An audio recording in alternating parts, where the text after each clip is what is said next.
Have you ever felt completely stuck? Like no matter what you do, you just can't change your situation? Well, today we're going to dig into a really powerful psychological reason why that happens.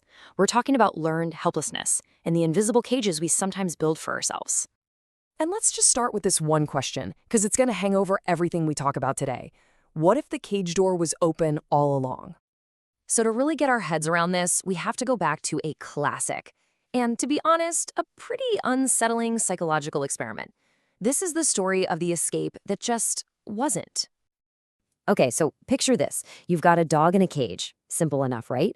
But here's the catch. The floor of this cage is an electric grid. It can deliver a light shock. Nothing dangerous, but definitely not comfortable. So when the shock comes on, the dog does exactly what you'd expect. It panics. It tries to get out, jumping, scratching, barking, you name it, but nothing works. The cage is sealed, and it learns a devastating lesson. My actions don't matter. There is no escape. But then, the experimenters changed the game. They put a low barrier, like a little wall, right in the middle of the cage. Now, on the other side of this little wall, the floor is perfectly safe. No grid. The dog could, with a tiny, easy hop, get to safety. The escape route is obvious. It's right there. So this is it, the moment of truth. They turn the shock on again. The escape is clear. It's easy. So what do you think the dog does? Absolutely nothing. It doesn't even try to jump. It doesn't look for an escape. It just lies down and takes the shock. Why? Because it already learned that escape was impossible. And even when the situation changed, that lesson was just burned into its brain. This really terrifying result has a name, and boy, does it explain a lot about behavior, not just in animals, but in us too. So let's put a formal definition on what we just saw. This right here is learned helplessness. It's what happens when you go through something bad over and over again that you have zero control over. Eventually, you just stop trying to get out, even when an escape route finally opens up. Your past has taught you that trying is totally useless. And it's not random. It happens in a pretty predictable three-step pattern. First, you have these uncontrollable bad events.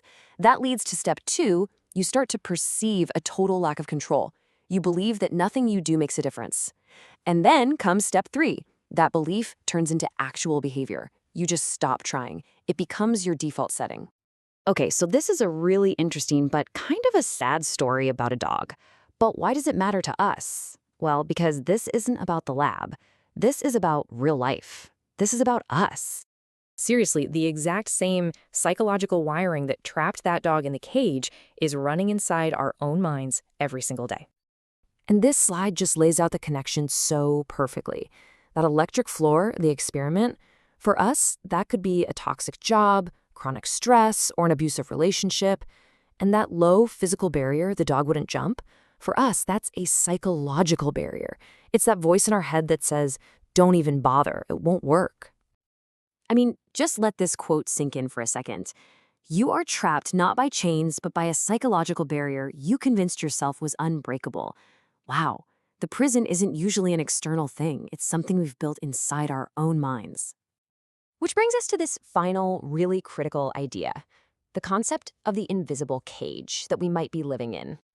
When you boil it all down, the brain learns one simple and incredibly dangerous lesson from all this. Effort is pointless. Why would you even try if every time you tried before, it led to nothing?